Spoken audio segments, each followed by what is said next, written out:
কার দিকে তুমি গুলি ছুড়ছো হে? এখানে সবাই মানুষ।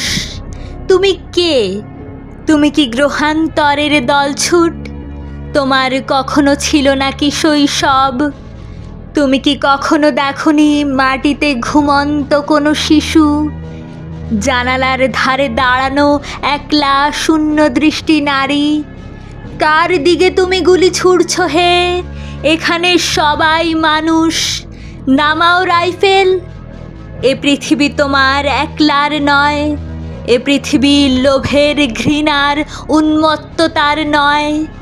আমার কান্না পেয়ে যাচ্ছে। আমি তোমার দিকে আর তাকাতে পারছি না। কি গভীর নিঃশব্দ বন চারিদিকে।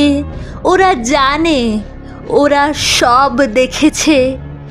ধোঁয়ায় গ্রাস করেছে নিষ্পাপ বাচ্চা ও ব্যাকুল মহিলাদের।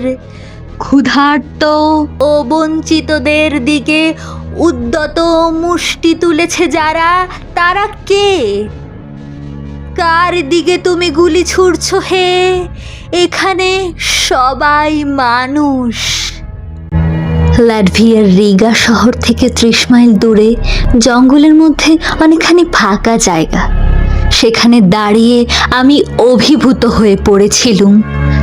আমার মতন কঠোর লোকেরও কান্না এসে গিয়েছিল।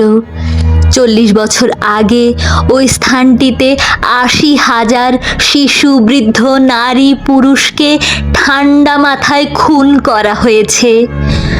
আমি কনসেন্ট্রেশন ক্যাম্পের অনেক বর্ণনা আগে পড়েছি, কিন্তু বইতে পড়া আর নিজে সেরকম কোনো স্থানে উপস্থিত হওয়ার মধ্যে উপলব্ধির অনেক তফাৎ।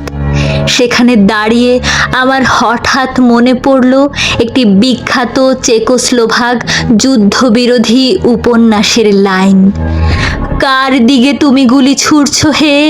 এখানে সবাই মানুষ। বাকি লাইনগুলি সেই অনুষঙ্গে লেখা। হয়তো ঠিক সুললিত কবিতা হলো না, কিন্তু লাইনগুলি এইভাবেই আমার মনে এসেছিল। ঠিক সেই রকমই লিখে গেছি।